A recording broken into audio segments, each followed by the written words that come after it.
Hello, hello. I had fixed the YouTube chat and then it broke again.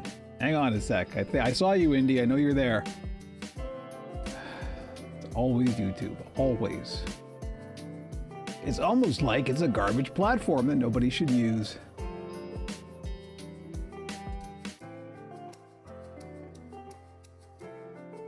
Oh, Lord. There's like multiple... What is happening? It's not already added. Stop saying it's already added. It's not there.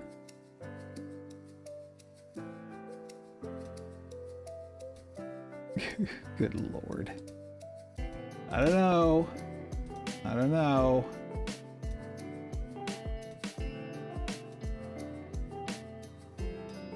All right, I'm going to deactivate both of the deactivate both of those.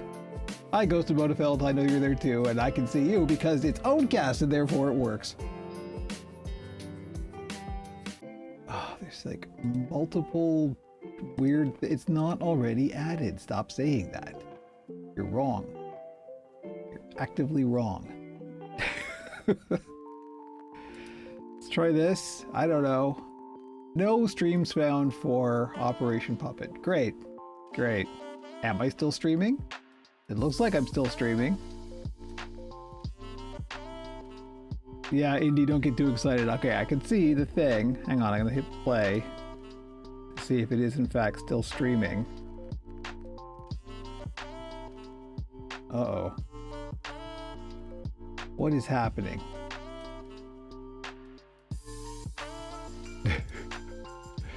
Hello, Just Ducky. Nice to see you. I'm trying to fix YouTube because it's broken. Because of course it is, because it's YouTube. Why would a giant company like Google make anything work when they could make it not work and only work if you pay them money because they're garbage? Anyway, I have feelings.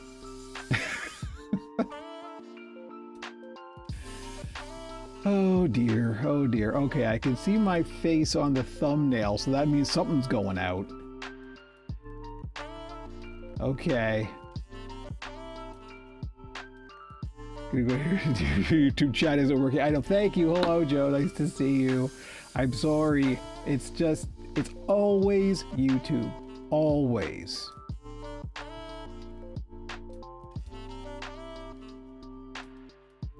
I'll try both of these. It's not working. I'm gonna restart the chat thing. So all of chat is gonna be broken for a second. It's a good thing I don't have a lot on the plate like today, because we're not gonna be getting to it anytime soon. I'm gonna restart the chat server thingy and we'll see if that fixes it, because of, you know, why wouldn't it? All right, close that. Open that. Okay. Select live store. It's not already added. Good heavens. Stop saying that.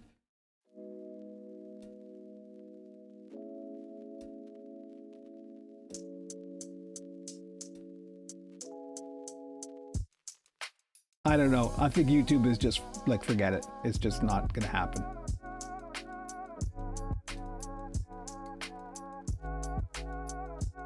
Oh, did you get semi-banned, Indy? I can see Indy on the thing. It's just not being picked up on the chat router dealy.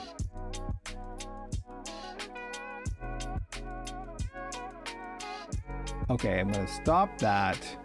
I'm gonna select live sources. It keeps saying it's already added and it's not. I am determined to fix this. I am not giving up. Although I probably should. Okay, I am going to remove that group and source, add in a new YouTube group, and this is Operation Puppet, which I know for a fact is my channel name. There it is. Activate. Okay, I think it's working now.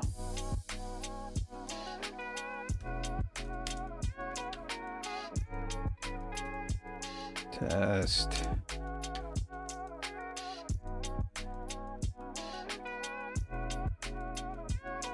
I think. Come on, I want to actually see it on this stream. There's a huge delay, of course, but come on, come on, do it. It's not doing it.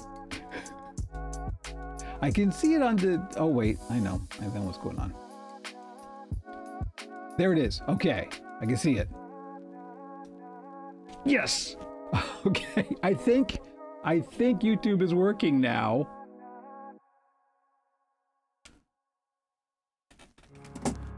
I tell you, every other freaking platform in the universe, no problem. It's easy because they follow standards and protocols, because that's what's important in keeping things interoperable. But YouTube has no interest in keeping things interoperable because they just want you, they just want to eat you. Anyway, hi everybody. I hate YouTube.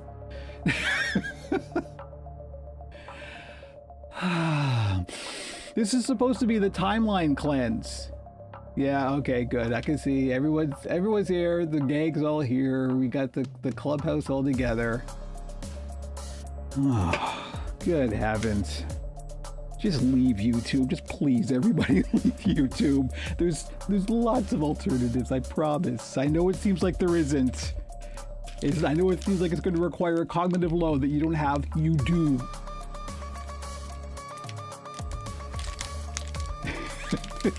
You're trolling, Ghost of Bodefeld. You're trolling, and I respect that, but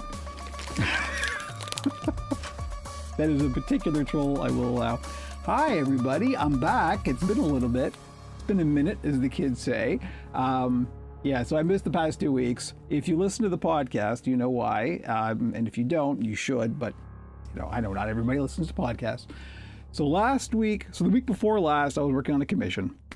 And then last week, I was going to stream, and then I had a minor medical issue that my recurring eye condition recurred. It's okay, it's under control, it's all manageable, but it did in fact flare up just in time for the build stream, so I couldn't stream. So background music is a little loud. Thank you. That is something I can easily fix. How'd that? You let me know. Because I control that on my end, because my hardware works. Anyway. So yes, that's the story of the past 2 build streams. Cool. I only use YouTube because they have the rest block. Yeah. Do they have an Omcast block? I guess they have like a blanket, like just other URLs, right? But I'll bet you the management needs to use YouTube every now and then, so you know that one's allowed. Anyway, yeah, puppets, huh? We're gonna build some puppets. Hi, everybody. I'm gonna build puppets. You can almost see one in the foreground here. So this week, I am actually done all of my commissions. I am without commissions for the first time in a while. I'm gonna have some coffee. Because I clearly need it, right? The camera looks great. Thank you. Speaking of legally distinct celebrity amphibians, among the things I completed this week,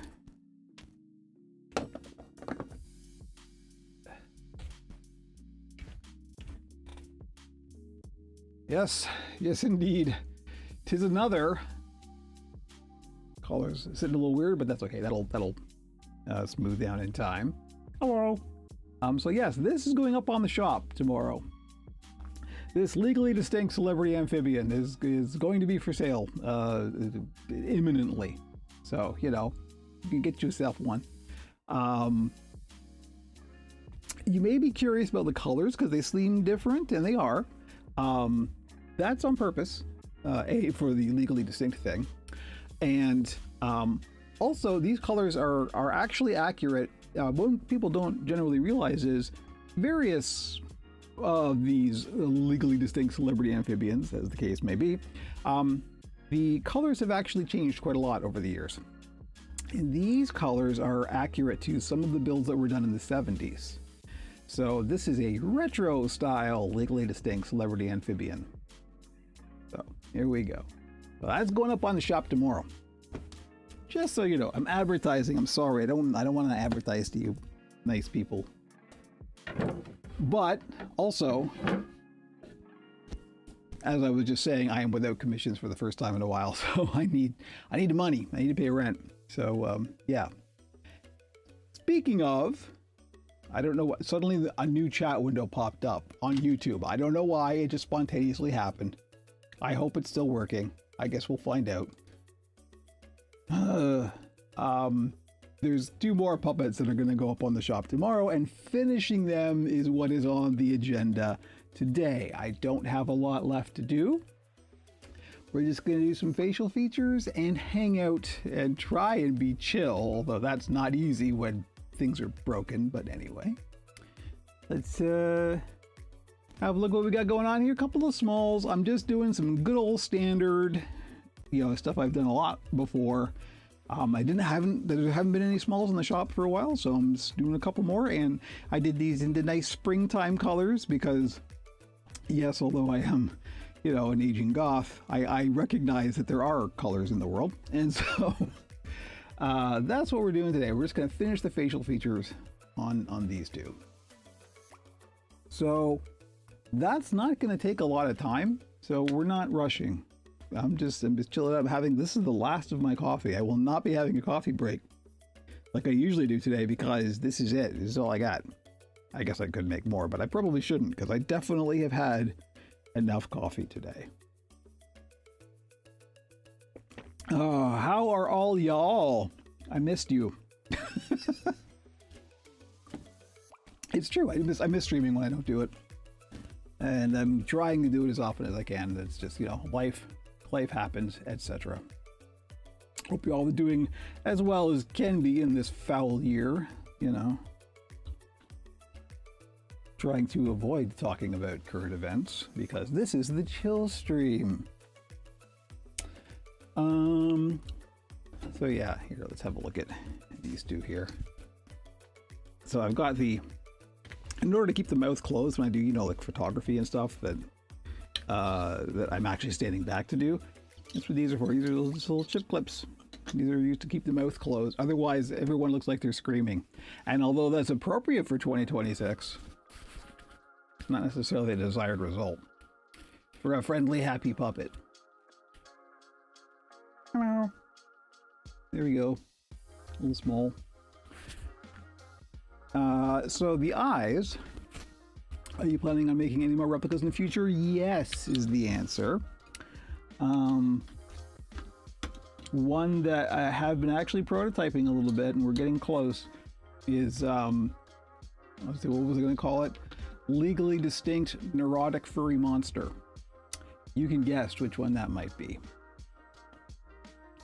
I understand he once appeared at the end of a book. So that's also going to be coming up. I try to not do too many of them, obviously. I just like making my own stuff, to be honest. But, again, got to pay the bills. So the other blue small right here. So yeah, I'm gonna do some hair and some eyes, and that's kind of it. That's all we got going today. And then these are done, and then the photography is going to get done. These are going to get put up on the shop. So that's what's going on today.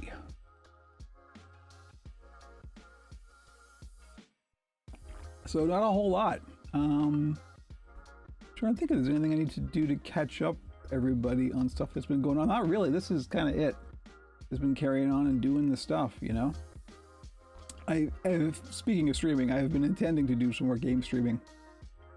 And the problem with intending things is sometimes they don't happen, and that's been the case for the past couple weeks. So hopefully we'll be getting it back to it soon. I have some more motivation now. Shout out to the Gamers Tavern. If you listen to the podcast, you know what that is, but I have recently joined a Fediverse-focused gaming group called the Gamers Tavern that are fantastic and lovely, friendly people. And we're probably going to be doing some streaming on their PeerTube server at some point in the future, so that is awesome.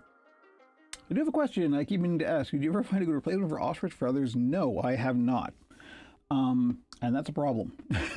But it's a particularly an even bigger problem now that international trade is a bit chaotic. as you may have noticed. So no, I haven't bought any new ostrich feathers for a while, and I'm kind of running out of the stuff that I did have, and I have a very limited amount of colors. So I've been just kind of avoiding using ostrich feathers for a while. I would like to find a replacement, but I don't think there's any realistic replacements right now, unfortunately. The one thing that I did find was a place that claimed that they used ethically sourced ostrich feathers, which is a whole other thing. You need your own ostrich, you know, you're not wrong. I could, I don't, this is the Simpsons quote, I don't end up working on your mother's emu farm, right? The Operation Puppet Ostrich Farm, you know, not necessarily the worst idea I've ever heard. There is a place, I can't remember what it's called, I'll look it up at some point, that claims to use ethically sourced ostrich feathers. Now, the problem with ostrich feathers is not the ostrich feathers themselves, it's the fact that most ostriches are farmed for their feathers, and the meat actually gets wasted. I would be okay with it if it at least were like the meat was getting used to feed people. That would be okay. I'm obviously not a big fan of industrial farming, but I would at least be able to sort of square my own principles with that a little bit better. But the fact is that most ostrich farming, the product is the feathers that goes into the fashion industry, of which, you know, the puppet building industry is part, and the meat literally just gets wasted, which is a problem. So don't like it. Sorry, I just got a notification. I'm going to turn on Do Not Disturb so I don't get a further notification. And that I just don't like. It's, you know, obviously it's a huge waste, and it's unnecessary when there's so many hungry people in the world that, you know, we could be doing way better.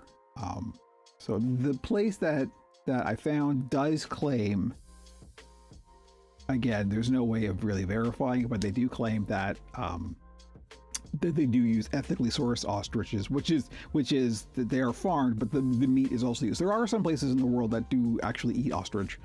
I know in Africa, I think, and possibly Australia, I want to say. I'm not sure why, but you would get feathers for puppets and fresh eggs for breakfast from it, and a pet, you know, giant eggs. Have you ever seen an ostrich egg? They're huge, as you may expect. So, you know, 1 egg per week would be plenty, but yeah. So, no is the short answer, and all of the stuff I just said is the long answer. So that's it. Unfortunately, no.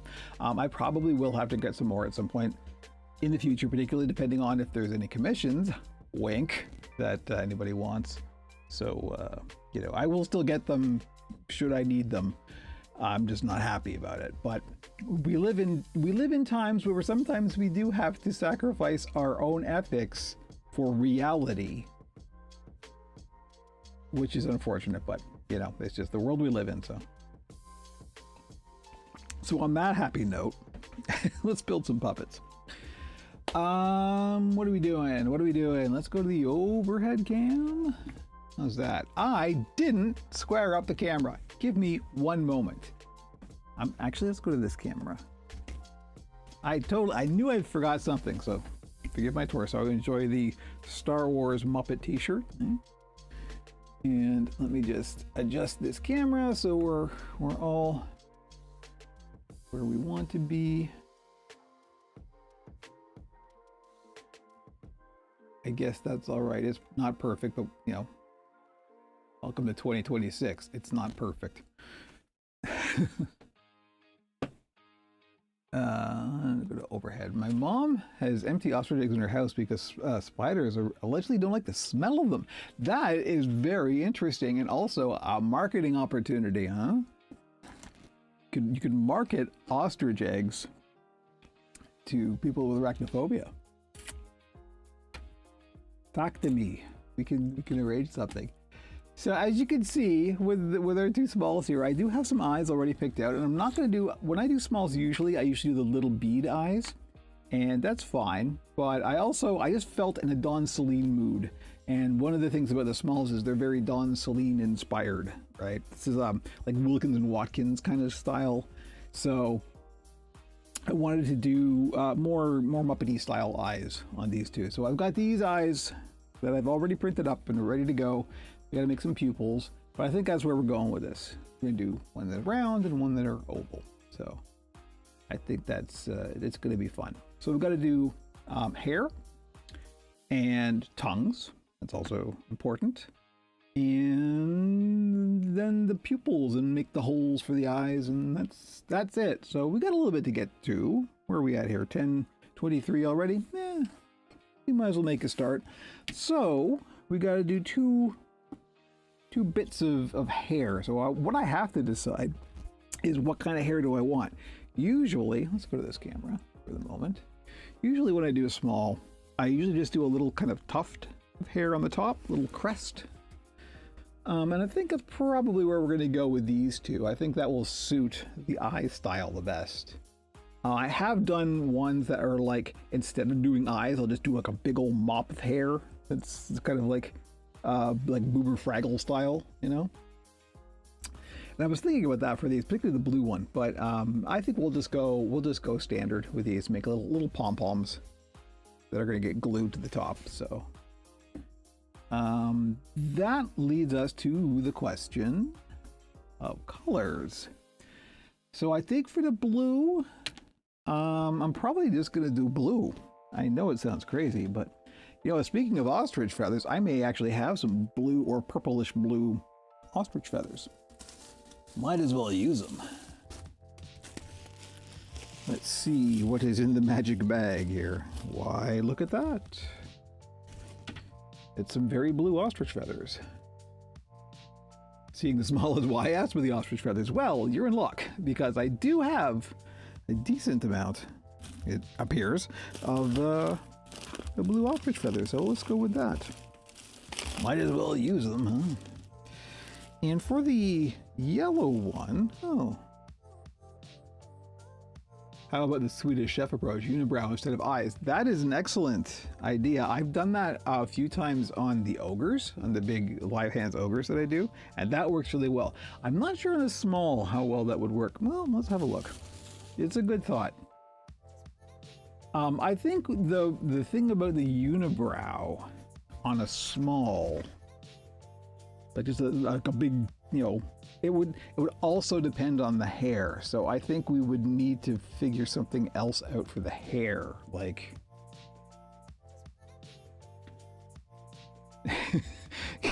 go full Gollum, you know. I don't know. It's a good thought. It's kind of coming out of left field, so I'm not sure. I would want to give that more thought, and I do want to finish these sort of today on stream. So maybe for a future small, we'll look at that. But it's an interesting thought. I actually hadn't thought about that in quite a while. I haven't done an ogre in quite a while. Maybe that should be on the agenda for this month. Because I got no plans. After this, I don't know what I'm going to do. Actually, that's not true. I do know one thing I'm going to do. So anyway, about the yellow, I do have some red, which would, you know, complement the yellow quite well. And I think I'm almost sure I've got some orange fur somewhere, or even some red fur. Ooh, actually, golly, I got some red fur. Look at that. That's pretty good. That goes well with the yellow. So let's do that. Let's go slightly boring, I guess. Just do complementary colors in my standard style. The eyes are going to be a bit different than I usually do, so we are getting something different in there. But I'm also kind of playing these safe because, let's face it, I really need to sell them. So yeah, things are tight. So I gotta kind of do the safe thing at the moment. I will do something more challenging in the near future. I promise. You will be, hopefully next week, actually. We'll see. But there's gonna be something special coming up that I got planned, and I've been rolling around in my head for about a month, and it's time. So let's get the eyes out of the way, because they're just in the way at the moment. And what we need to do is just do a bunch of hot glue. Hot glue in your fingers is where we're about to go. So enjoy the very real possibility of me burning myself live on stream. That'll be fun. Let's move these two elsewhere for the moment. So we have some clear workspace here. Here, have a chat with the frog. Yeah, I don't think you can see Kermit anymore. Nope. Kermit is obscured by the small. Haribo, hello, nice to see you. Welcome. We are starting to make some hair for some puppets. Glad to finally catch a stream. I'm glad you could too. Nice to have folks here. It's always, you know, affirming when I actually get people on this stream. Being a small streamer, you're always a little bit worried that, you know, you're going to do something and no one's going to show up. Thankfully, I haven't had that problem in a while. So, if you ever heard the House of Mouse Hot Dog song Hot Dog, I hear it in my head whenever I hear the word hot melt. Okay, I'm not sure I have heard that. You may have to link that in the Discord. Indie. What do I need? I'm forgetting something. Blue. I need blue fur. I'm sure I have a lot of blue fur. Let's just look in the first available scrap bag that I just happened to pull off of the pile, and there we go. There's some blue fur. Look at that. Already off to a flying start. Hey, shout out Gamers Tavern. I was just talking about the Gamers Tavern. I was on Pure 2, but now here's Suni. Nice to see you. Hey. I know you. Speaking of the Gamers Tavern. See, this is what I'm talking about. Real people hanging out, supporting each other, just doing fun things. That's the point. We're taking it back, folks. Yeah. Let's not get all militant on the puppet building stream. That's for other streams. Were you on PeerTube and were you chatting on PeerTube and it wasn't showing up? Let me know, Suni, because the chat got weird. As you can see, I'm using a service that will sort of conglomerate all of the chats into one and display them on the stream because I'm streaming to multiple endpoints. Oh no. We have the Gamers Tavern folks interacting with each other. That's actually a good thing. Oh, there wasn't even a live chat window. Okay, good to know, because I think you know what? There's probably an update for the plugin that I haven't done. My bad. If you're on PeerTube, I'm sorry. I'll have to look into fixing that after the stream. It's I've already had to fix the freaking YouTube chat. Wrestle with that. I will fix it later. Come over to Owncast should you wish to chat. Fur, huh? Yeah. Okay, glue. That's what I need to do. I need to sort out my glue situation. So, speaking of hot melt, forgive me for standing up here just for a second. I'm just going to put some paper down so I don't get hot melt everywhere. The gun is hot. I'm trying to use up all the mini glue sticks I ended up with by accident.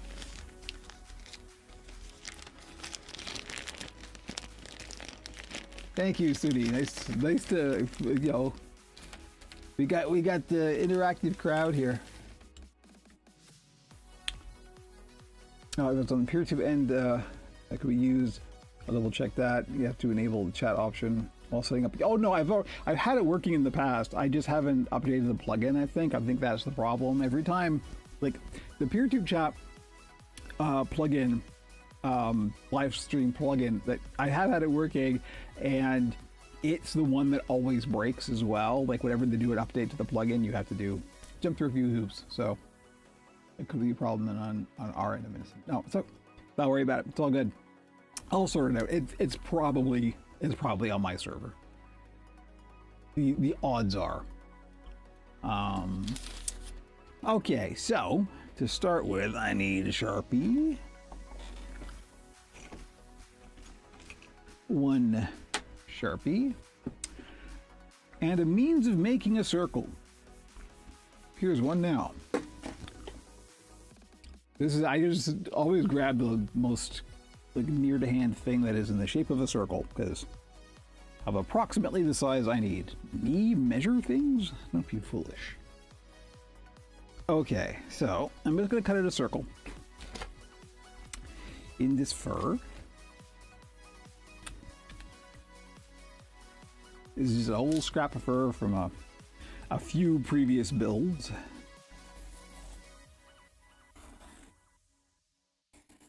And this is my standard little kind of pom-pom crest that I make for the smalls.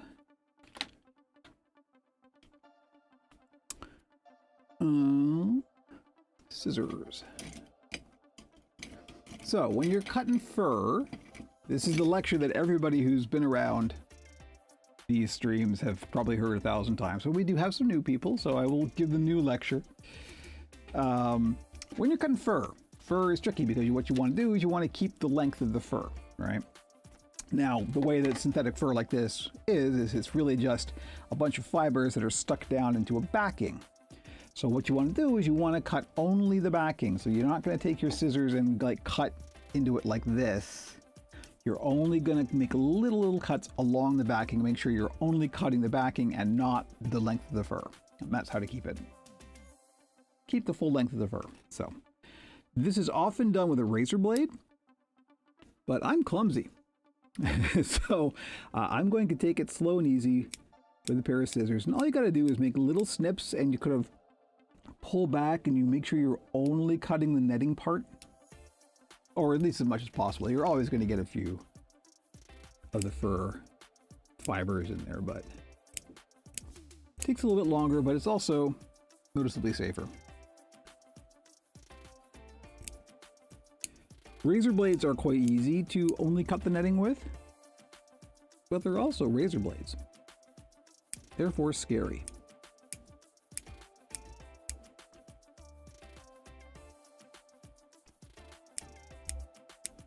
So I will show you what you want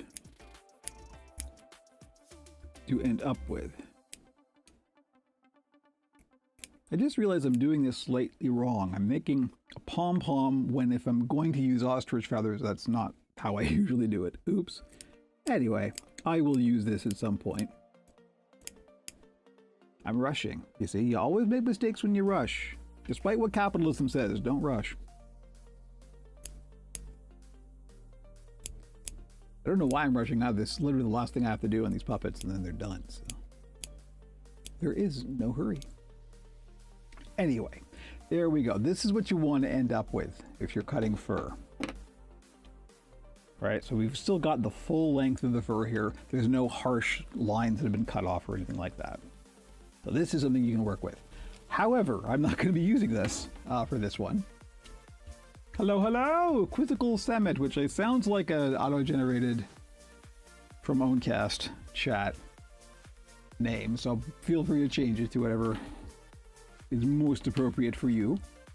No, the first thing I'm going to do is I'm going to take some of these feathers that are on this ribbon here, and I'm going to roll them up into a tight little bundle. And then we are going to kind of finish it with the fur. So we know that person too. It's, you know, all the Gamers Tavern folks are showing up. Thank you so much. Alex, there we go. Hello, Alex. Nice to see you. I appreciate you dropping by. Okay, so what we're going to do is take these ostrich feathers, which are all just kind of stuck into this ribbon here, and we're going to roll them up.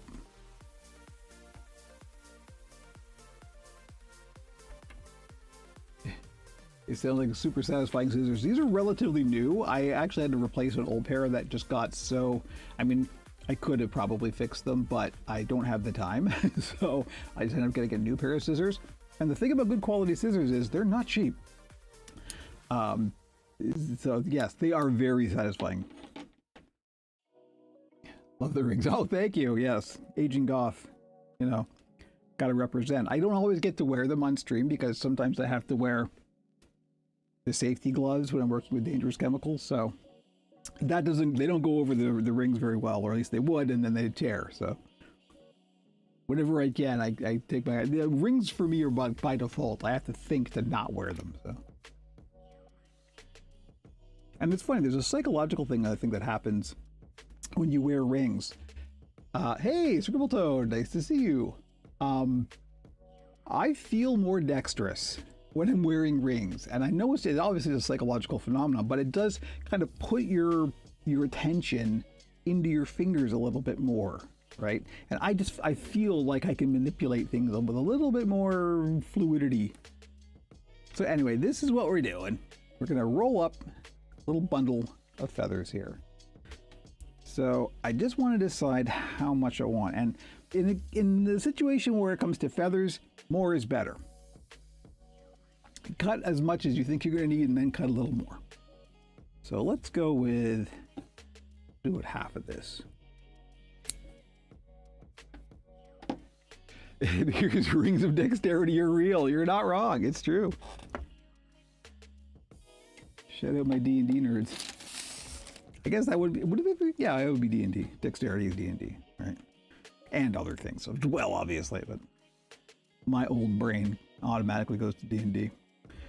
Okay, so what we're gonna do here is we're gonna lay some glue, and then as we put some glue in, we're gonna start rolling this up. The tricky part is you got to get your fingers very, very close to the hot glue, or hot melt as it is more correctly called, as Indiescape has already pointed out, because it's not glue. And that means you're putting your fingers very close to a very hot liquid that will stick to you. So don't try this at home, or if you do try it at home, be very, very careful.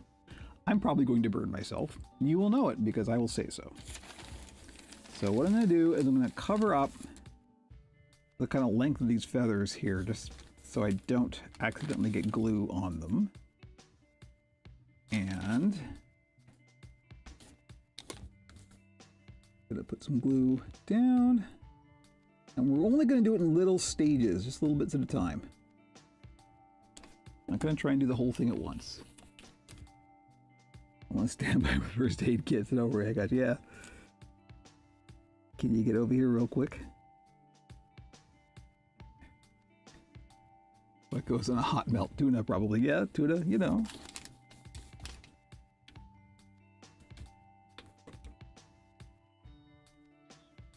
Hopefully ostrich, so I can get more feathers.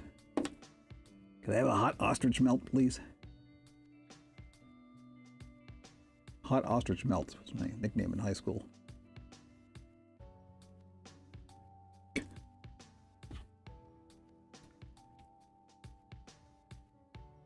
Just been bully here about bald and bearded innkeeper puppet commission suit. Hey, you know, that can be done. That can absolutely be done. All right, this paper is getting in the way, so I'm just gonna try to not glue things that I don't want to glue.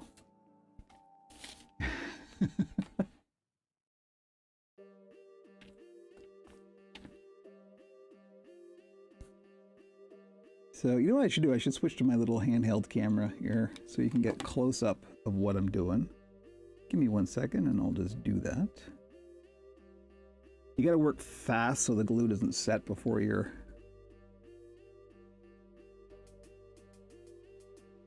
So let me see, I'm gonna grab it. It's gonna get shaky cam for a second. Forgive me.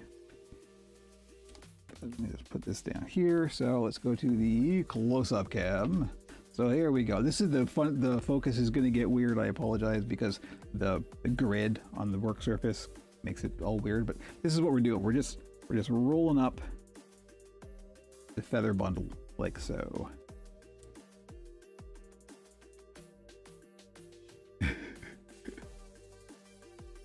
So yes, this is where we're going. So I'm just putting glue down and then rolling it up, putting glue down, rolling it up like that. Just so you can get a little bit clearer idea, because I know that the overhead camera is so far away that you don't necessarily see the details, right?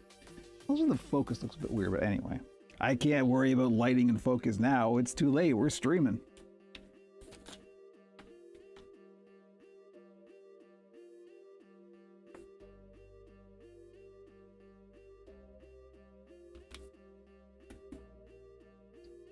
Your mic occasionally goes very sharp. Tinny electrical.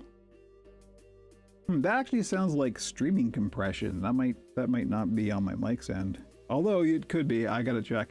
There was I had some technical issues before this stream that I thought were due to a Linux update.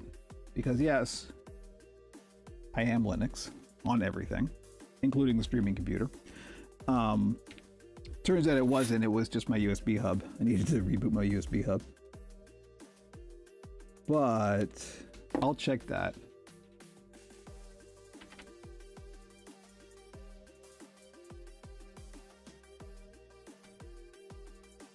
Yeah, thanks for the... I need to know these things because it's hard for me to tell sometimes. I don't get a lot of time to do a pre-flight check.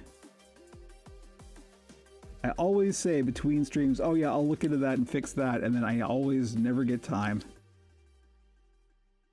before the next stream. Welcome to the life of a puppet builder.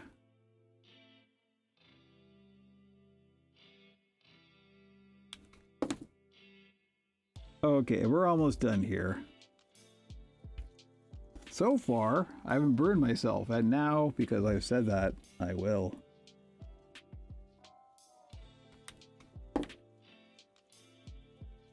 Update to Hyperlin that was...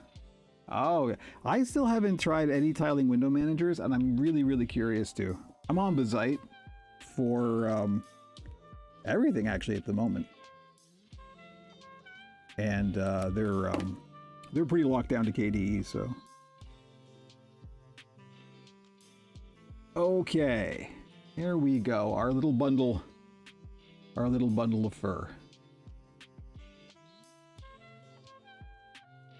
But yeah, I really like the look of what was it, Neri, I think is the one that I've seen the hot buzz about for tiling window managers.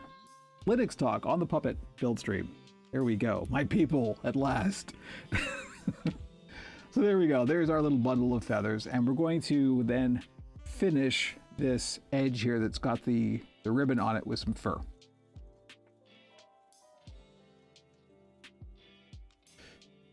Yeah, Neri is really cool for sure. See, there we go.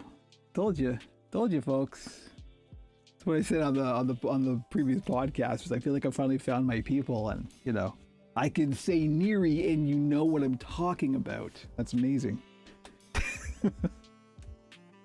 Okay, so to finish this, we're going to take some of this blue fur, and I'm just going to cut a strip. Measure me? Don't be foolish. I will at least try to make a straight line.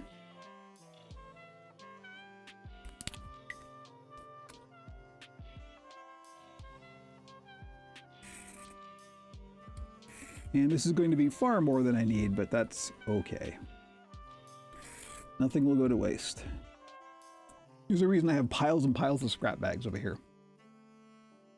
Balance the table. One of us, you know. Yeah, not wrong. Oh, look at this. Oh, we got the love fest happening already.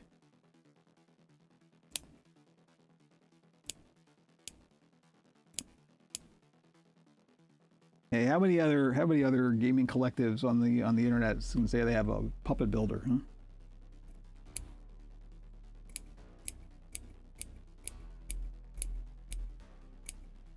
All right, it's cutting a strip. This is way more than I need. This only has to go around the end of that little bundle.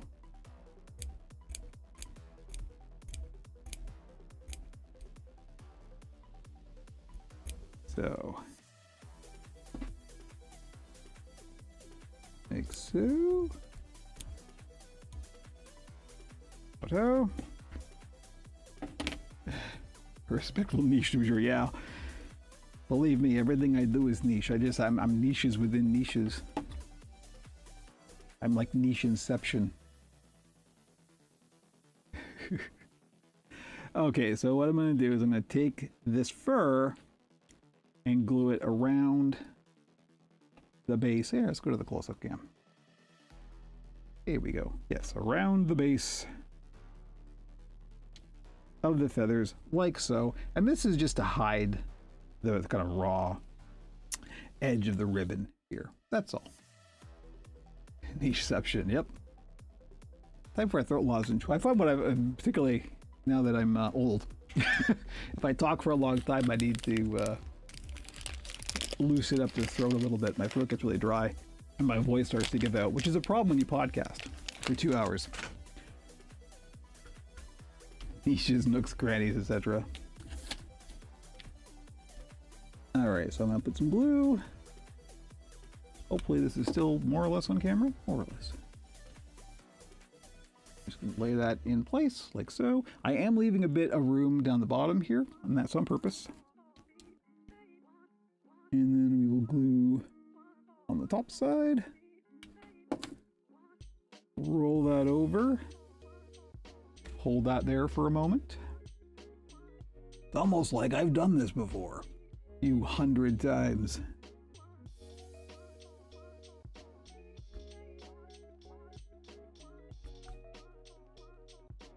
Have you shown a concept / scheme for the puppet? So for the new folks here, let's go. I'll show you what I'm actually doing.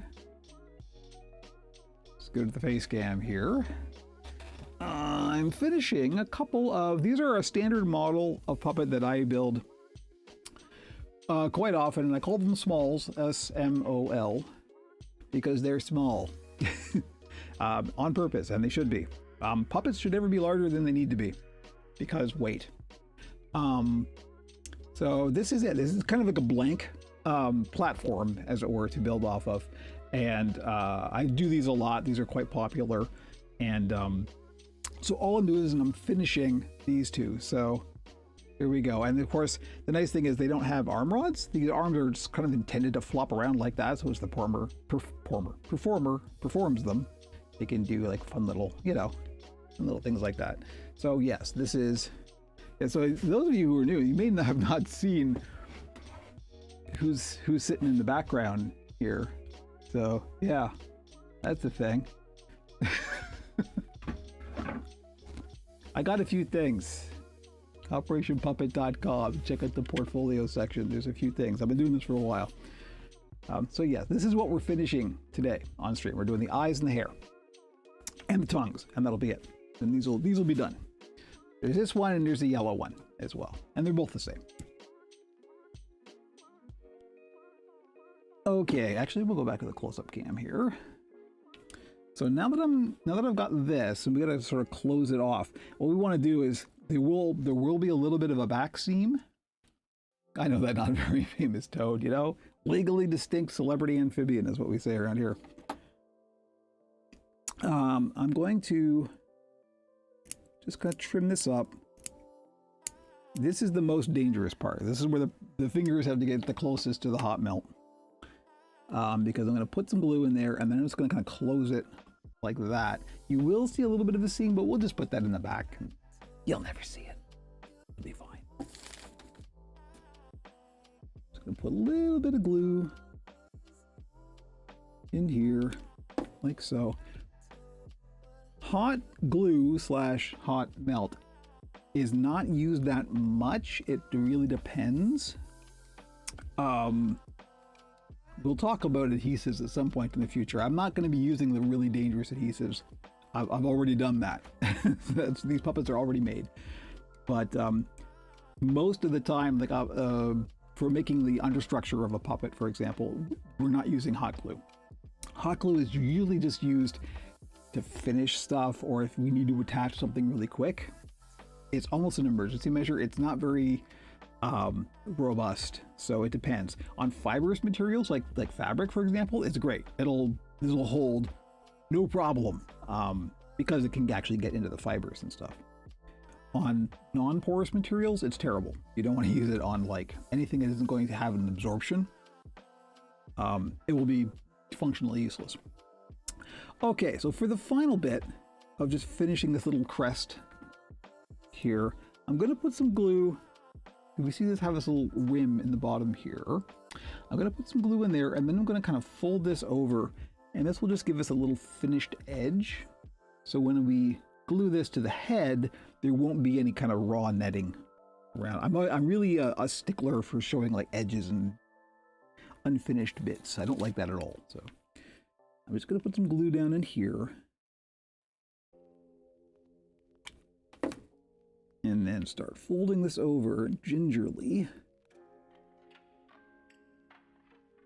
And I'm just going to hold it there for a second to let the glue set up. Enjoy the lovely soothing music from streamtunes.com. Licensed for streaming. Don't come at me, YouTube. Okay, there we go. So we've got a little sealed bit. So now when that gets glued to the head, there's no unfinished bits. It just looks nice and clean. So that's it. There is one crest. Commissioning a blue feathery wig. I mean, you know, we can make stuff happen here. We got ways and means. So next we're going to do the one for the yellow. We're going to do some red. I don't have quite as much red feathers. I wonder if I can keep the camera here. Let's try it. You let me know if this is really terrible and annoying. I know the autofocus is going to go nuts.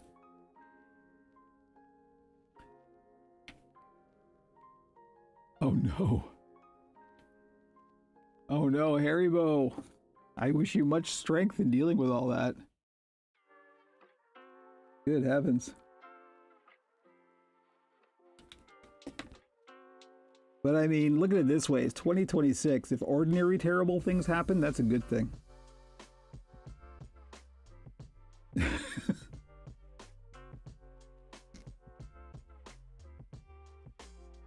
I also hope the two things aren't connected, you know. I don't blame you. I hope it is an easily solved and inexpensive problem to fix.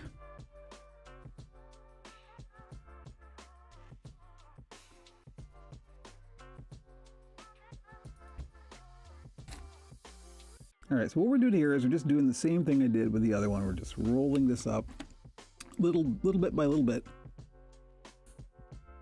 Making a little bundle.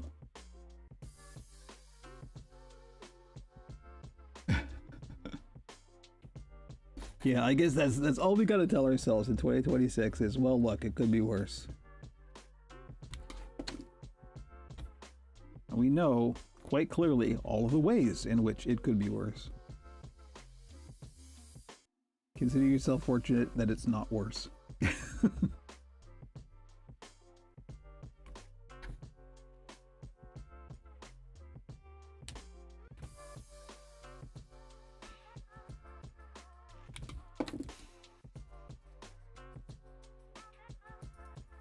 Ooh, okay, that's what I didn't want to happen. I don't want to get the feathers down into the glue. Thankfully, you're recovered.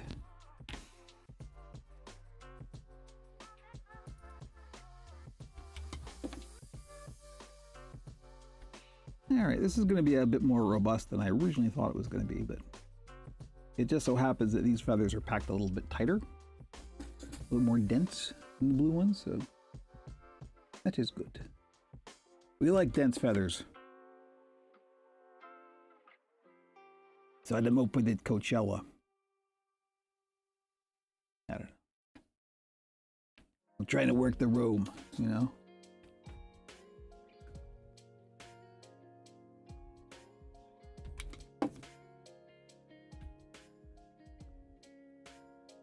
All right.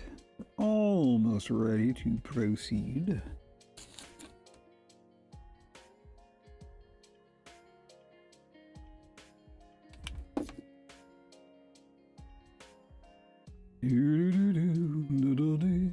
Ah, there we go. There we go. Just got it. Had to be at least one for luck or something.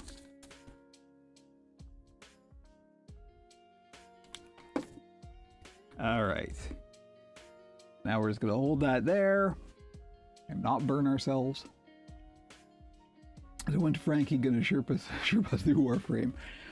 Let me tell you, we could probably do a few things. You know, we can arrange some things. Should probably get Frankie out and introduce him to those of you who haven't met Frankie. He is right there. All right, there we go. Let me finish this, and then maybe we'll get a little cameo from our resident video producer monster. So, just like the other one, we're going to cut a strip of this nice, very lovely red fur. Measure. Measurings for people who aren't me.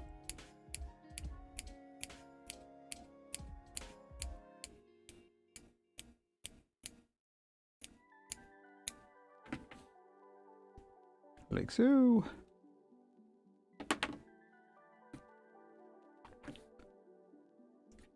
And the other thing, I didn't point this out last time, we want to make sure that the fur is kind of going up, so we actually cover.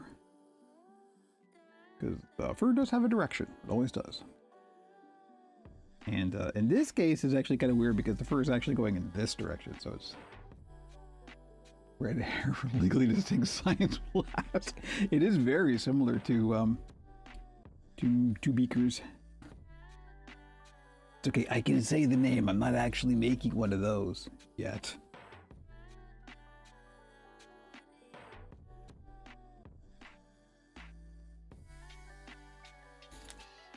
All right, we're gonna put in some glue. Put down our feather bundle.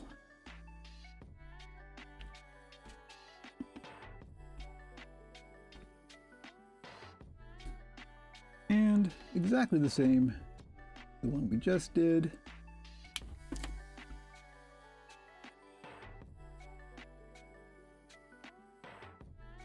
Like so.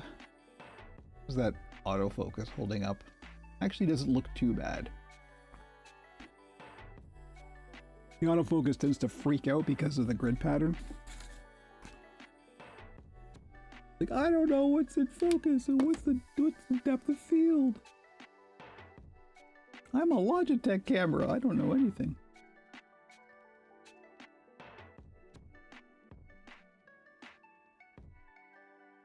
Okay, so that should be enough. And I'm just going to trim off the excess.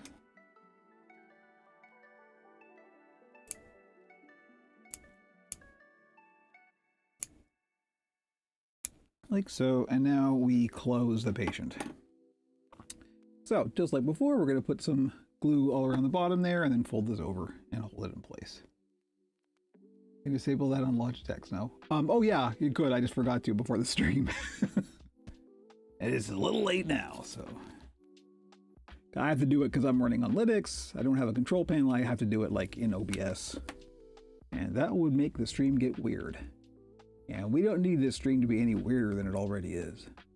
Or do we? You tell me, chat. Are we weird enough yet? Is the puppet building stream by the goth guy weird enough yet?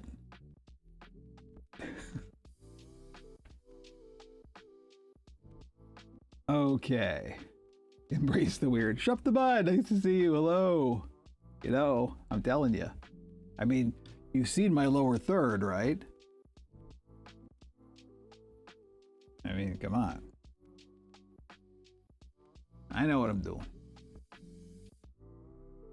I was setting in a script. See, this is what I need to do. I need to set up some scripting. See, my people. All right, there we go. There's our little bundle of feathers and fur that we're going to glue onto the top of the head. But I did just mention getting a cameo from a certain troll. So let's see what we can do here.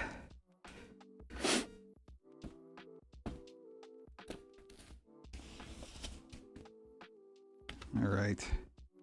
Much like certain other puppeteers you may have heard of, Jim Henson, I'm not a ventriloquist, so I'm not even going to try.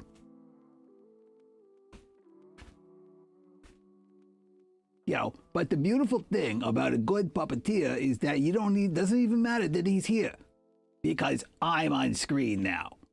So I'm the important thing. You're gonna, all your attention's gonna be on me. How you doing, everybody? Hey, shout out to the Gamers Tavern. I know you people. Look at this. Look at them. They know. Anyway, yeah, Warframe, huh? Well, I've heard only losers play Warframe.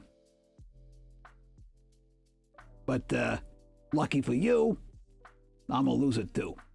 All right, anybody, gotta run.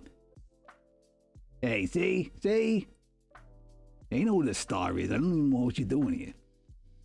How you doing, Frog? All right, I gotta go. There we go. There's Frankie. Frankie lives in my head. It's just, you know, he's always there. I have joked many times that Frankie's basically my alter ego, or it's like he's my inner critic. Ah, yes. I'm on brand. What can I say? Okay. Puppets, huh? So the other things that we're going to need to finish these two. So we've got our little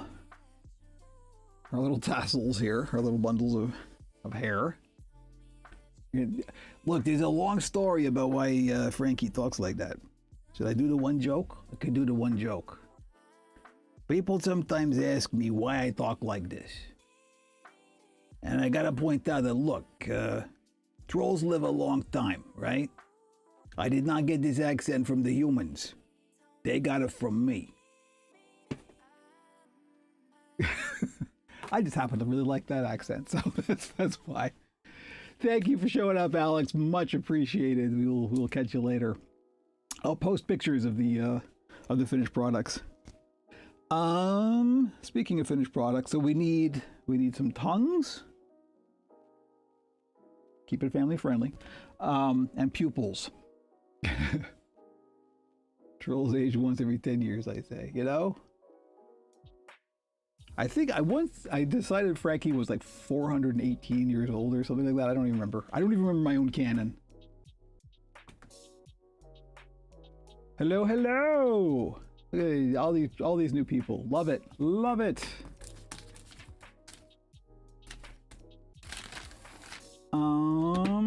So tongues and pupils is what's next, and then we basically just glue everything to the head. Oh, we also have to make some. Oh, Alex is here anywhere. Alex is gonna miss fire, literal fire. Yes, actual fire is going to be involved with puppet building. You'll see. The regulars know where we're going with this.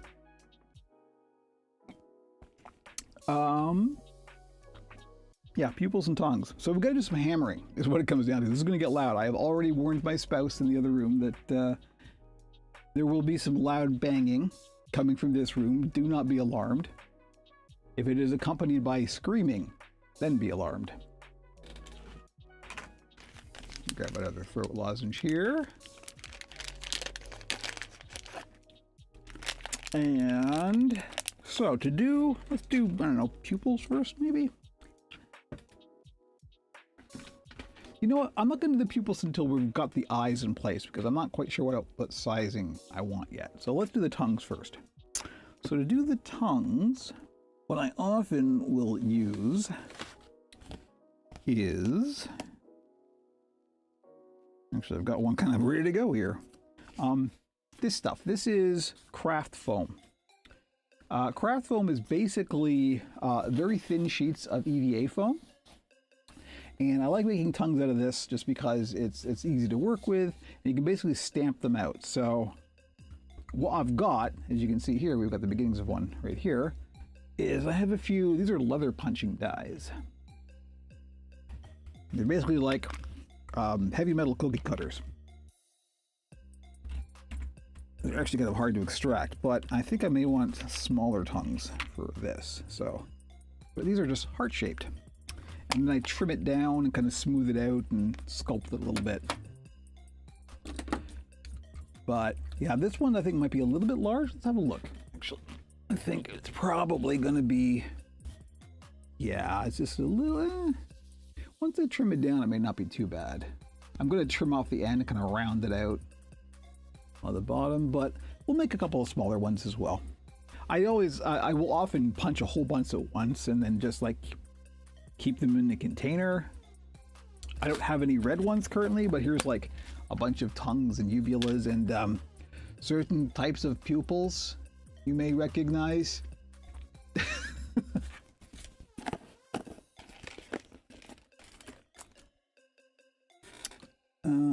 But yeah, let's just punch a couple of these out. And so just get the mallet. Here we go. This is a cutting mat, so it's all okay. Make sure we go through it. Didn't do that too good. Let me try again. Sometimes it just doesn't want to go through.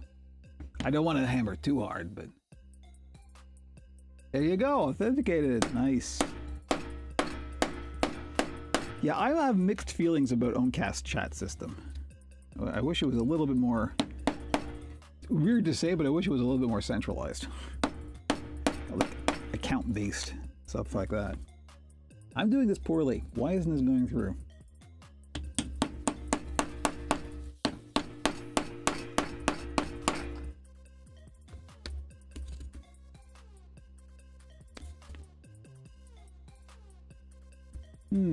This stuff seems to be rather more rubbery than I anticipated. I'm going to have to use some force here. Use the force, as the case may be. So just so I don't do too much damage to the work surface, I am going to put an old cutting board underneath there. And then we're really going to give her. All right.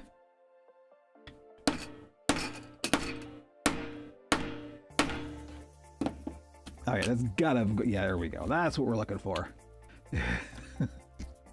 We'll do another one of those. That's what it needed. I think the work surface was just a little too hard and it wasn't letting the cutter go all the way through. It's weird. Sometimes that'll work, sometimes it won't. I don't know. Of course, the one time it doesn't, it has to be on stream. And as you can see, I've got all kinds of sizes, so we can just throw the joy indie off function of Oancast. Yeah, well, I don't think I've used, like, I have run an Oancast server for years and I haven't really, like, there hasn't been that many people until now, so I haven't paid it that much attention. I like running it, but the chat system I haven't really dug into too much, but I probably should, and I probably will now because I have a reason to. Hey. So, now that we've got these little teeny heart shapes, I'm not going to do a lot to them because I don't need to. Put these scissors away because those are the good scissors. Here, let's go to the close-up cam. We do it here. So there we go. There's a little foam heart shapes. I'm really just going to trim off the pointy end and kind of round that out. And to do that, I have a whole other set of scissors that are only used for foam, because foam will destroy your scissors. And so these are pre-destroyed scissors.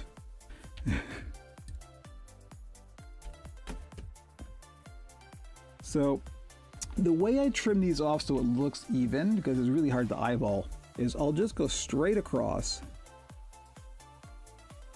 We'll kind of use a low polygon approach, right? So I've trimmed off, oops, as you can see, the end just so it's flat, and then I'll trim off a corner,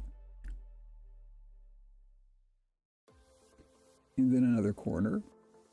That'll make it slightly more rounded, but still have a couple of little cornery bits. More makers in my collection. Nice. Welcome, welcome. Happy to be part of that little family. Now, one of the nice things about foam, and this includes pretty much all types of foam, that people don't generally realize, is you can sand it. It actually responds very well to sanding. So once I get it down to the point where it's just kind of the right shape, then I'll just take this is an emery board, and very lightly just kind of sand it down. Yes, we put this much attention into the little details. It's important. It shows. You may not see it consciously, but this is the kind of thing that will up the quality level of a build without you really consciously realizing why. It'll just, your initial reaction is going to be, oh, you know, which is what we're going for. So there we go. Now it's not perfectly symmetrical, but I don't want it to be. I like having a little bit of kind of organic asymmetry in a lot of the stuff I do. So there we go. So that, just do it again. I'm also going to do this one. This is a slightly larger tongue, so I'll see if I like that one as well.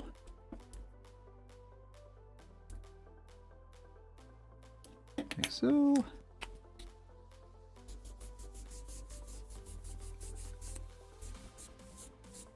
where are we at for time-wise? 11:13, pretty good. Okay. I usually go for 2 hours, FYI, and I start at 10 a.m. Eastern.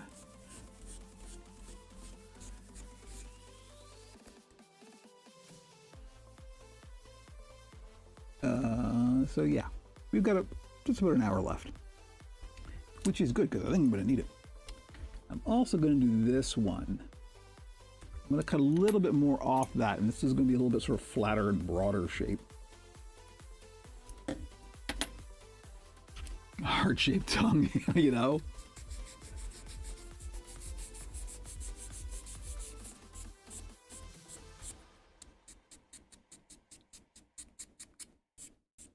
Yeah, on a future stream, I'll actually do some carved foam tongues, which are different.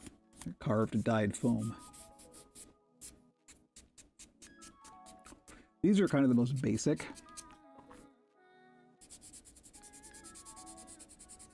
And it doesn't have to be this stuff, and it doesn't have to be this shape. It can be all kinds of things. These just happen to be like the convenient, quick and easy ones that I do.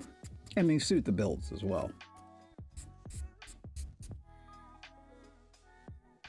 CET's almost dinner time. Ah, I love having international viewers. Okay, so there we go.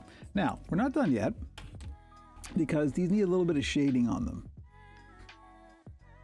You're just kind of a flat color right now, and what we want to do, I'm going to take a kind of soft-ended marker here, and I'm just going to eyeball in a little sort of central line that is a bit pointy like that, and also shade around the back end of it, and this will give it kind of an illusion of depth.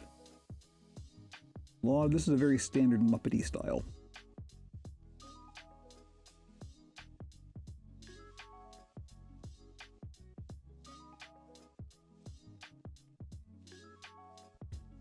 So there we go. As you can see, good bit rate at my end.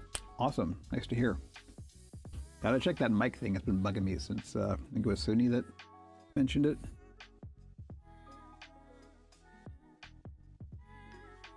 But there we go. Now you can see the difference, right? Suddenly something about that just pops. So do that again on these little teeny tiny ones, which you gotta be real careful about because don't have a lot of room to work with. And the nice thing about this is because this is hand drawn, it always looks a bit different. It always looks, you know, organic and asymmetrical, and that's kind of good for a shape like this.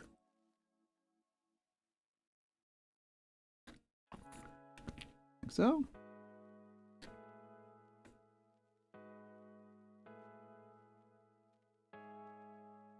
And you can really go nuts with the shading on here. You can get, you know, do a lot of gradients and really kind of go for it. These are enough, I find, to get the point across.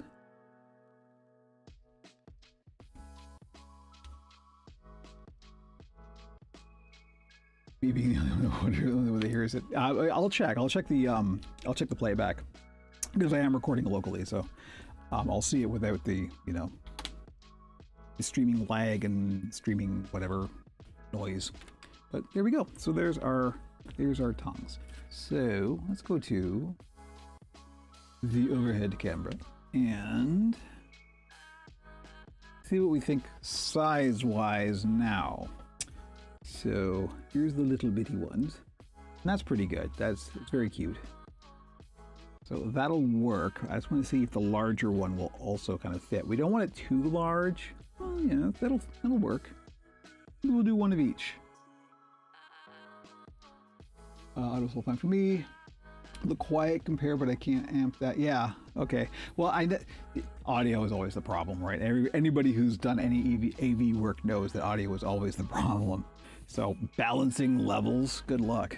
Particularly on a a weird operation like I've got going on here. So, yeah, well, I think we'll do one large and one small. I think that makes the most amount of sense. I'll just put this spare tongue in the tongue bucket. Come on, don't tell me you don't have a bucket of tongues. And these just get hot glued in. This is super easy. In fact, we can just do that right now. Here, let's get the other one out here. I want to make sure before I go handling the yellow one that I don't have any ink on my fingers, because ask me how I know that that's a problem. So I'm just going to flip it around in the back. It's got a little drop of glue. We've got to work relatively fast because that will set up pretty darn quick. But I just kind of eyeball it. Like so.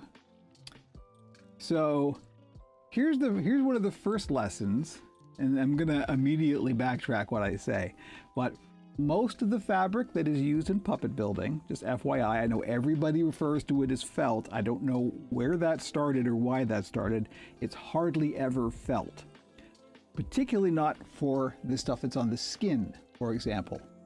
The skin, this is all fleece, almost all of the time. If it's not fur, it's fleece. Or it's flocked foam. Fleece or flocked foam. See, there we go. Fleece or flocked foam is what the most common Muppet style puppets are built out of. There is some felt that is used in these. If felt is ever used, it's almost always only used in things like this mouth lining here. That is felt. Sometimes we use felt, sometimes we don't. Felt doesn't have any stretch, so you never want to use it in a place that requires stretching. And of course, a puppet skin requires a lot of stretching.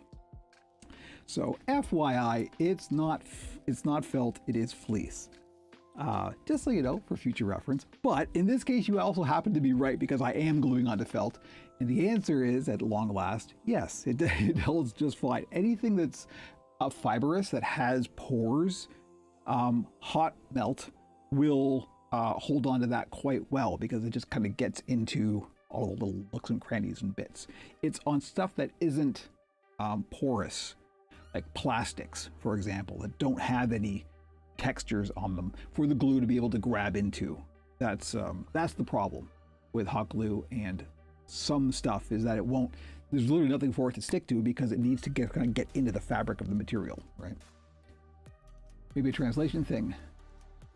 Switching felt and fleece after translating that. Okay, that's obviously an issue, but it's a very, very common a misperception that puppets, I mean, you hear it all the time in like puppet building associated communities where it's like, oh, this, I mean, like, what's the Perception Studios calls them your felted friends, right? It's like, guys, you should know better. But it's just a little bugaboo of mine. It is not a major issue. But just so you know, for your own education, that no, most of the puppet skins are made out of fleece, not felt.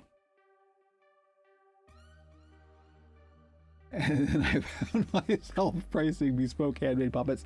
I mean, these could take some time to make, so you may have a bit of sticker shock. Professional puppets are not inexpensive. Thankfully, we know a guy. It's true. It's true. You do know a guy. But it's all, the price is commensurate. Like the actual materials that go into these are not terribly expensive. Usually, it's the labor time. It's because it takes, like, you know, a couple of dozen hours to make a decent puppet. So. All right, and this little teeny tongue, which is real hard to manipulate. Just put that in place like so. Hold that down. The details are described the Muppet skin, you know? That doesn't read like Muppet skin. Well, it's true. It's true. You're not wrong. In fact, we can even demonstrate real clear. Like, I can show you some stuff. Here, let's go. Actually, we're on the right camera. We're on the correct camera because this camera happens to have a very robust autofocus, mercifully. So I'm gonna show you some stuff. There are also several types of fleece, and several types of fleece are often used. Let me see what I can do here. So this isn't felt, but it's a similar fabric to felt. This is an ultra suede, which is a non-woven fabric, and this is kind of made in the same way that felt is made. And as you can see, it's got a little bit of texture, but it's really quite flat, right? And that's similar to felt. I don't have any non-black felt, and there's no point in showing the black felt on the camera because it's just going to look like a blob of black. But let me see if I can get a little scrap of the really highly textured fleece. My fan just fell down. Easy there. Take it easy. All right. Here we go. So this is Nylon fleece. This is the expensive stuff. But as you can see, look at the texture on that, right? This is the stuff that we would make a puppet out of most commonly. And it is very, very stretchy. And you want that. You want the nice stretchiness. The early part of the video. What provides the internal structure of a puppet? That is almost always foam. There are also several types of foam that are used. I mostly use upholstery foam. Here we go. I can show you. I can show you a puppet skull. Here's a puppet skull. And this is just a 1/2-inch upholstery foam that has been flat patterned and then glued into shape. And we have some rigid mouth plates in here. And there is what's inside most puppets is this kind of thing. And these are all flat patterned out. But yeah, this is what is, this is what a Muppet skeleton kind of looks like. Just like that. No puppet skin is complete without a puppet skull, you know? That is what we call them. This happens to be one that I'll be working on next week. It's going to be a monkey. Shh. I don't know if I have any that I can kind of deconstruct for you here. I've got a lot of skulls around, but I don't have anything. Yeah, I can't take anything off. So one thing that you will see if you tune into the stream on a regular basis is I'll often have to put the skin on. So that is quite an involved process. But it does involve basically taking the skull, putting the skin on inside out, and then kind of flipping it and turning it around. Yeah, so there you go. Yes, it is usually foam. Not always, but almost always it is foam. And that's the stuff.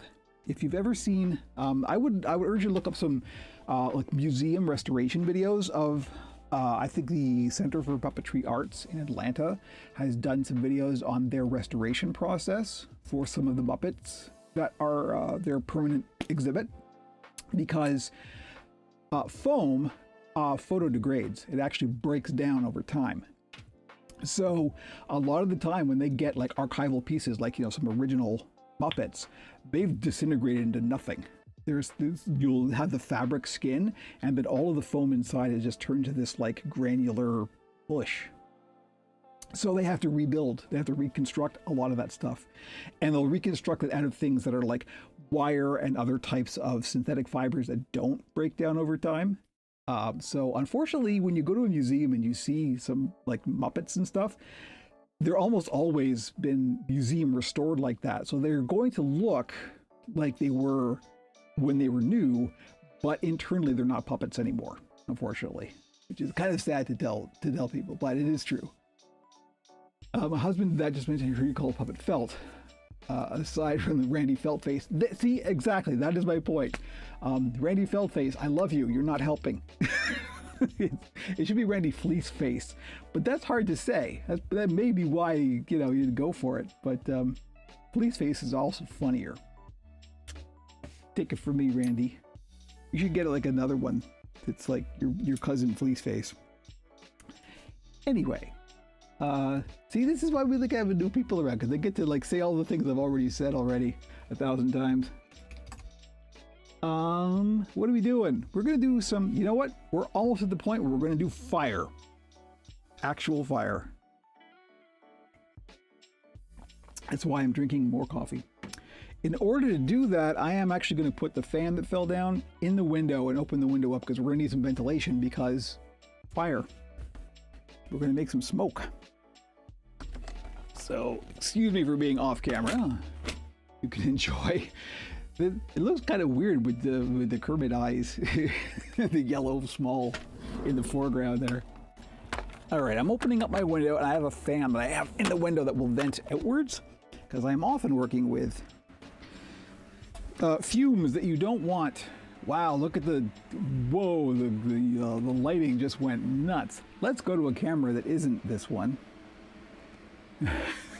Because this doesn't, I don't have any auto exposure on this camera, and that could really tell, because we've got some sunlight coming in here now. I didn't realize the puppets were so metal. Look, we can go. You don't think Dr. Teeth and the Electric Mayhem are partying with some Swedish death metal guys? Come on. Okay. So, how are we going to use fire, you may be asking? And I will illustrate. So what we're going to do is we're putting some eyes in. Where did I put the eyes? There they are. So there's all different sorts of puppet eyes, and there's ways to mount them, and you can glue them, and you can do other things. And what I do, because I have a 3D printer, I 3D print all of my eyes. And in order to facilitate that is I have these made in such a way that there's a little, they're basically replaceable.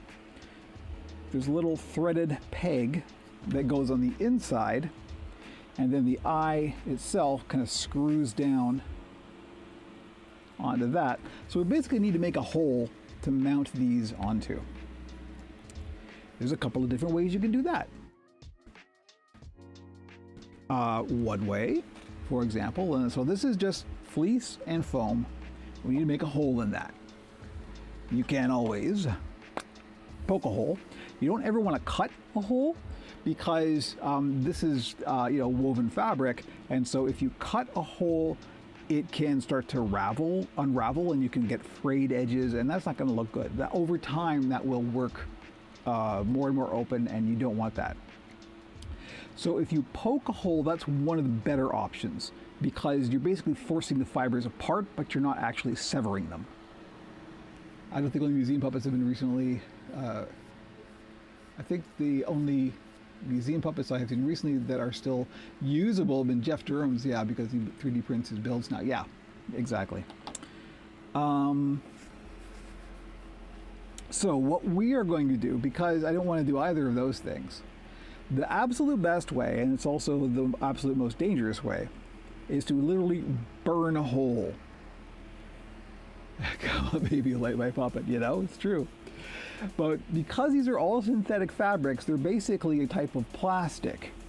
And so when you actually burn a hole through it, it melts the plastic, and it creates a nice sealed edge that's not going to fray, it's not going to unravel. It's a very clean, it's a cauterized wound. I'm sorry to put it like that, but it's true.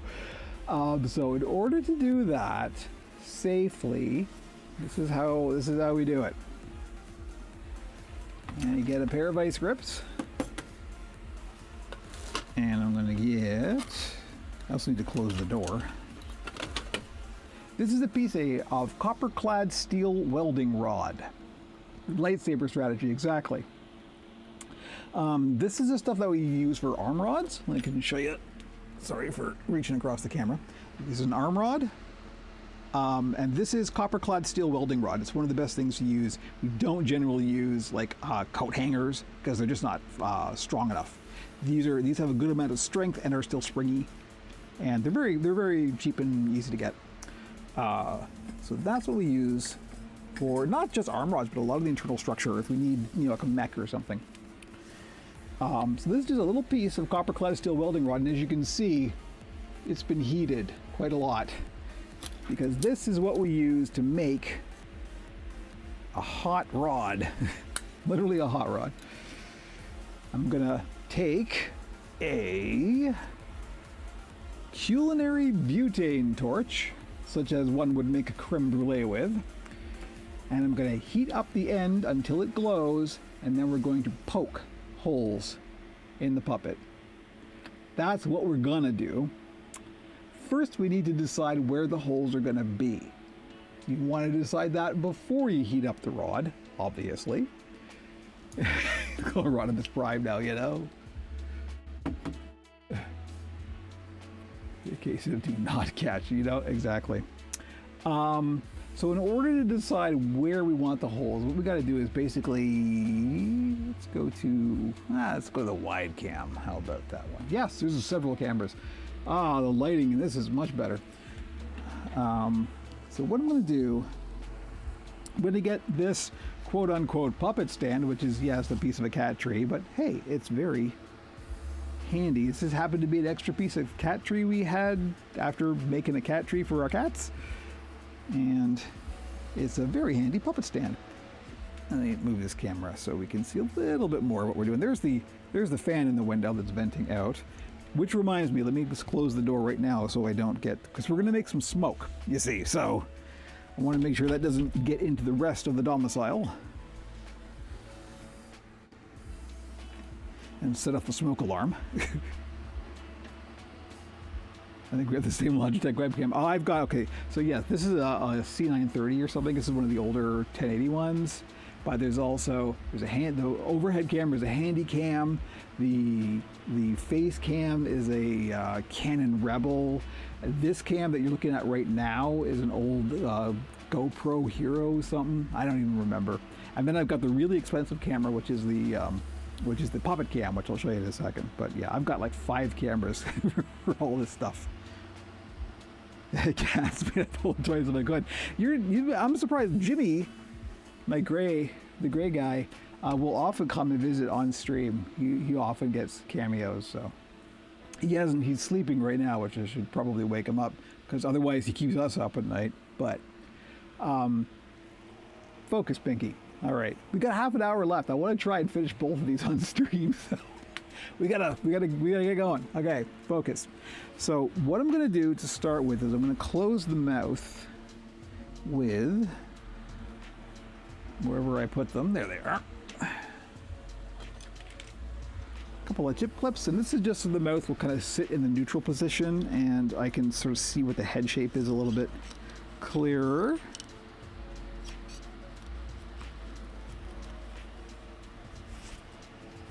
So there we go. That'll keep the mouth closed as we do this. Now, I think for the blue one, I'm going to go with the oval-shaped eyes, kind of like that. And usually the way I do this, I don't get too hung up on, making it perfectly symmetrical or anything. I just kind of eyeball it. But the way these are made, I don't know if you can see that, there's a little kind of threaded disc in there. And so I just basically want to get to the center of that. So I'll just I'll put one on, and then I'll take a pin, and I'll lift it up slightly, and I'll kind of mark where the center is. Right there. So now that I got the center of one marked, okay, Suni. Yeah, audio driver's iffy, huh? That isn't just a Linux problem, as we know. Okay. So now that I know that the center of one is going to go here, I can place that on, and I can take this one away because we've got the pin there already. Hold this one in place, get a pin, mark the center of that. Now these aren't going to be super precise marks, but they're probably going to be close enough. And then usually what I do is I have a look at where the pins are, and if they feel okay, I'll just go with it. If they don't, I'll shuffle them around, but this looks okay to me. So now what I'm going to do is grab a marker of a slightly darker but very similar color. Thank you, Becco Farm. Nice to see you. We will see you again.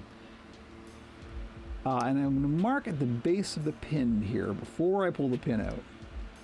I just put a little teeny tiny dot right there.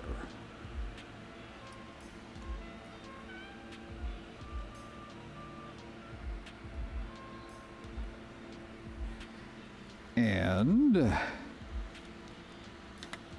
now we can take the pins out. No, that marker appeared to not mark, which is a problem. Let me just get that back. I don't want this to screw up, because this is one of those things you got one shot at this. So be confident before you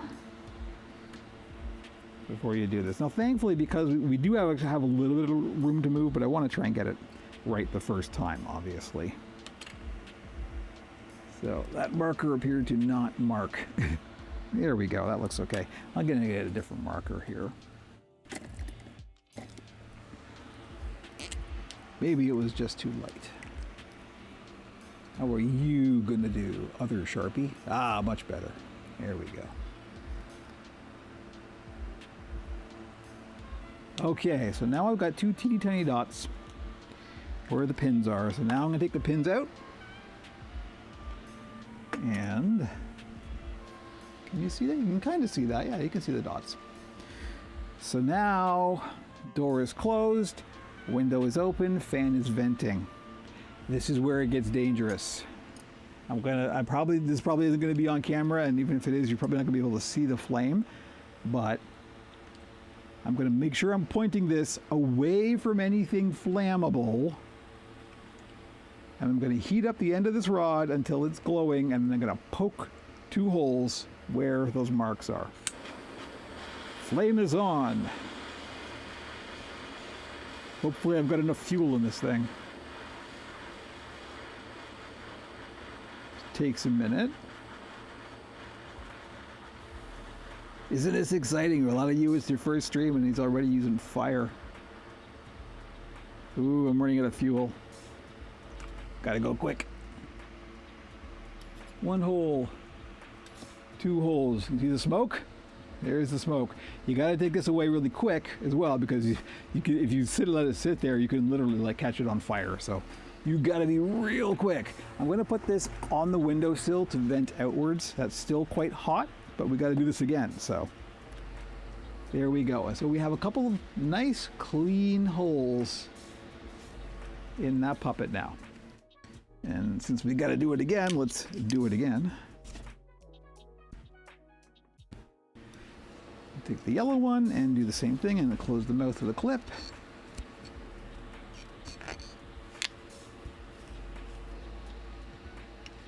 That puppet's paying dollars. This is insane, you know?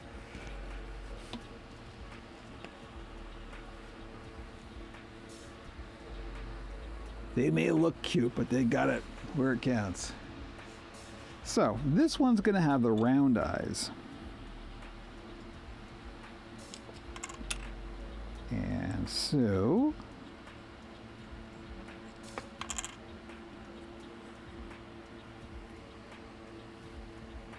I'm going to place these on here.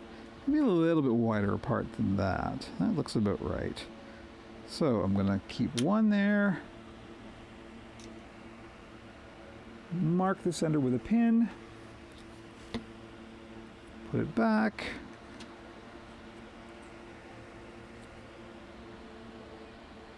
Line it up. Looks about right.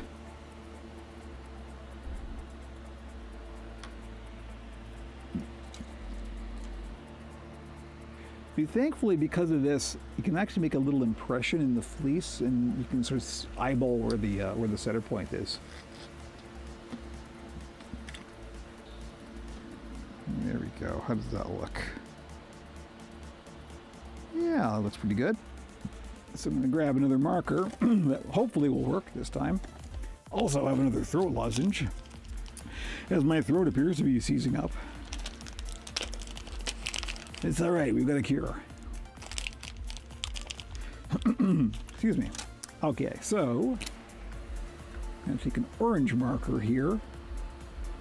And you only want to make a tiny dot just in case it isn't quite right and you have to redo it.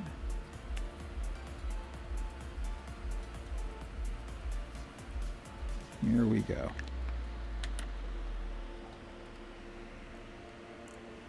Okay. I don't know how well that shows up. You can kind of see it. So, once again, do the thing. Fire. I have hardly any fuel left in this thing. Hopefully this will be enough to do this. I don't know. It's draining pretty fast. I almost have no fire. I got the throttle open full. It's still... let's see. Okay, it was just enough. I have to refill this, but that's okay. We got through it. We got it done. Closing off the valve, locking it so it cannot be turned on by accident. And that's that. So the next step, let me move the hot glue out of the way here. Excuse me. Is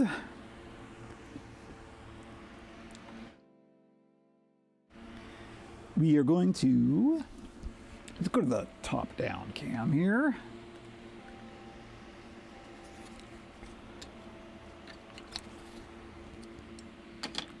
I'm going to take this peg, put it inside, and kind of work it through.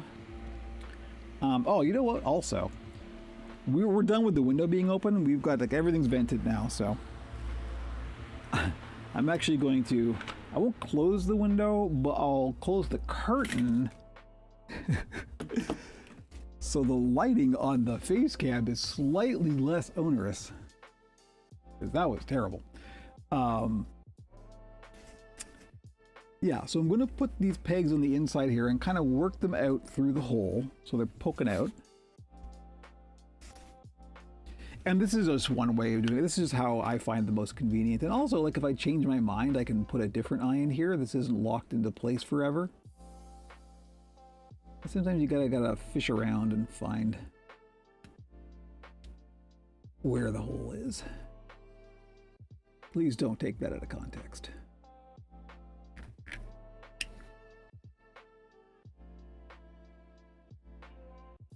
And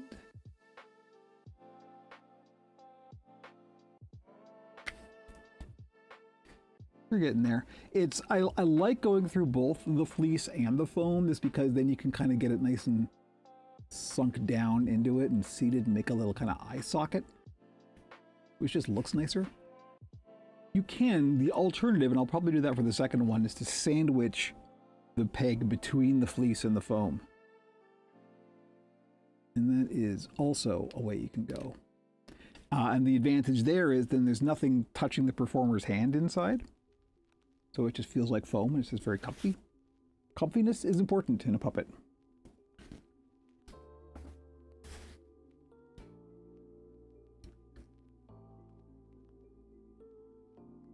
But yeah, I gotta take this, or it's weird, the other eye is like at a weird angle, so I gotta take it closer to me. Forgive it for not being on camera, but I actually need to get this done. So let me at least get it started here.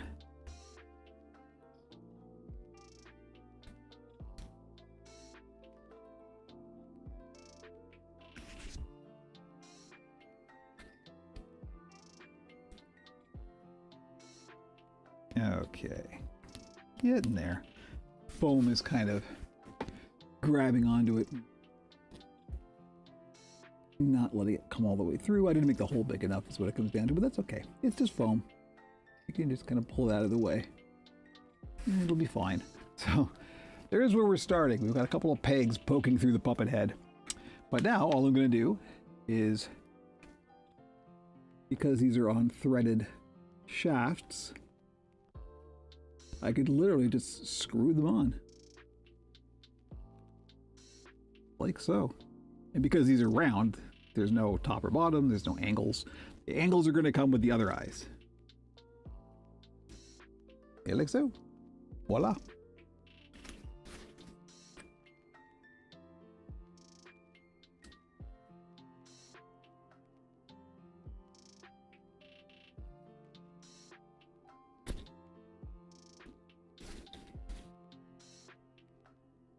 Okay. And how do we do? Pretty good. Pretty good. I'm going to adjust them a bit later, but it'll do for now. So there's one. Obviously, we're not quite done yet, but we're getting there. I do want to finish these on stream, so.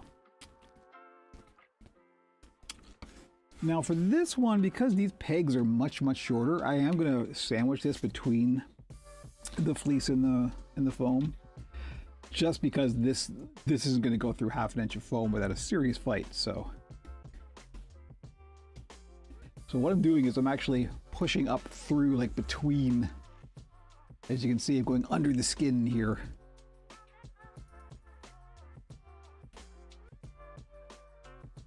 This is actually a bit easier to do than pushing it up through the foam. Unless you drop it like I just did. Yeah, personality is figured out. So kind of. Sometimes it really depends. The builds will kind of, as you go on, if I don't have a firm plan, I'll kind of just let it be what it becomes, and I'll lean into that as the puppet sort of emerges, to put it slightly pretentiously. But sometimes I do. It really depends. Sometimes I'll start out with an intention. And other times I'll just kind of freeform it and see where it goes. So these, I've made these kinds of builds a lot. These are one of my standard models, as it were. So they're just sort of intended to be cute, silly little floppy characters. But I don't usually have anything much more specific than that, because since most of the time I'm building these for general sale, I don't want to stamp a personality, or at least not like a specific, like a name or a voice or something. I want to let whoever ends up owning them do that. So I just try and go for like a strong look and something that you can kind of tell what their personality is by looking at them, and then let the performer take over, right? That's where I sit with that kind of stuff. So these we can adjust a little bit, like so.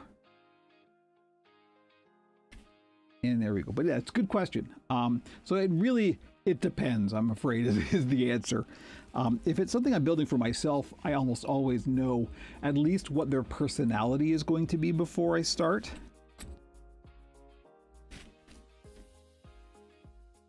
And then I'll work to that. But like, you know, often I'll be working for a client, and so I'll already have a design that they want, and I'll just be working to try and get as close to that design as possible, that kind of thing. So it usually just starts out with like a vibe. And I'll go from there. I'm not too crazy, but these are sitting kind of proud of the head, and I don't want them like that. I want them to sink down a little bit more. So I am going to have to work on this a bit more. But we don't have time. It's almost time for the stream to end, and I want to at least get the hair glued on. I think that's next. So in order to do that, let's go to this one again. I am going to have to play with these eyes a little bit more, but that's okay. That happens. If I had time, I'd do it on stream, but guess what? We don't. And I should close the mouth too.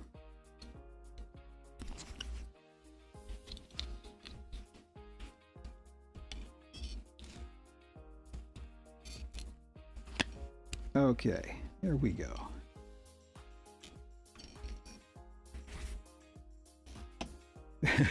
that got wonky. Yeah, that's what I mean. I may just put some glue in there and glue these down, but we'll see. You can see where it's going at least. That's easy to fix. So all I'm going to do is put a little glue on the bottom here, and then just plop that on the head, and you got to hold it there for a minute. That's why I'm kind of rushing, because you want to make sure this is good and solid.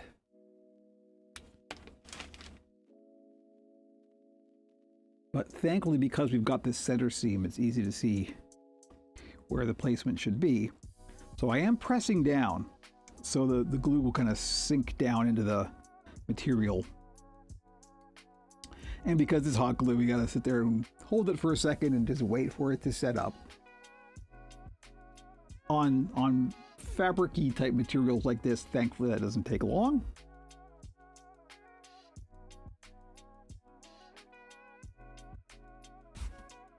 And let's see if we can move it a little bit closer to, there we go. See, is that fun? And the nice thing about the feathers is there's a lot of what Jim Henson used to call secondary motion, right? As the puppet moves, the feathers kind of move on their own. And yeah, there we go. So yeah, I am going to fix up these eyes so they don't obviously don't move around like this. But there we go. So that's one. And we're going to do the other, and then we're going to end the stream because it is time.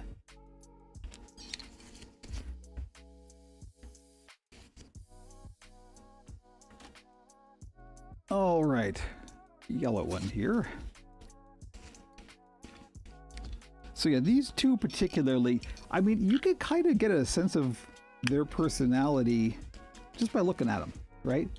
These are sort of like cute little, they're little guys, so they're shaped like peanuts, right? And they're just kind of like silly, you know.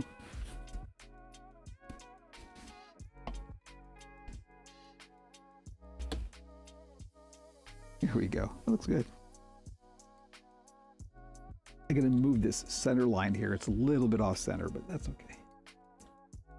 I can work with that. That's easy to fix. Where's the glue? There it is. So let me make sure I've got enough in the chamber, as it were. And I'm also checking to make sure I've got the seam here that's going in the back. You won't really see it, but just in case, I want to hide your sins. And right there. So now we wait. Normally I'd be doing the pupils now, but I do want to fix the eyes on that one before I do the pupils, so we won't be doing that on stream, but I will be posting pictures on the socials of these two when they're done. OperationPuppet.com for all of the links, as you can see. And that does include the new Mastodon server at gamerstavern.online. Thank you very much. I appreciate it. Okay, here we go. Yeah, see, there we go. There's the reaction right there. That's the right way to respond. So yeah, that's pretty good. Okay, done for now. As he knocks the webcam over. Oh, all right, back to the face cam. Thank you very much. Wow, what a tour de force of a stream that was. It's usually a bit more chill than this, but you know, there's a lot going on today. So yeah, awesome. Thank you, particularly everybody from the Gamers Tavern. That was awesome. Very encouraging to see all show up. And if you're an old favorite, thank you as well, because I appreciate all of you. I really do, now more than ever. So yeah, I'm gonna have some lunch and then I'm gonna finish these off. We'll post the pictures on the socials, and I'm almost certain next week we will be doing the same thing. Exactly. There we go. See, everybody together in the big happy puppet family. So yeah. Anyway, I'm gonna go have lunch. Finish these. Stay tuned to the socials for the finished pictures, which will be coming later today. And we'll see you next week. I hopefully will be streaming some gaming stuff this weekend, so we will see. Anyway, thank you all. Have a good day. Have a good weekend, etc. We will see you next time.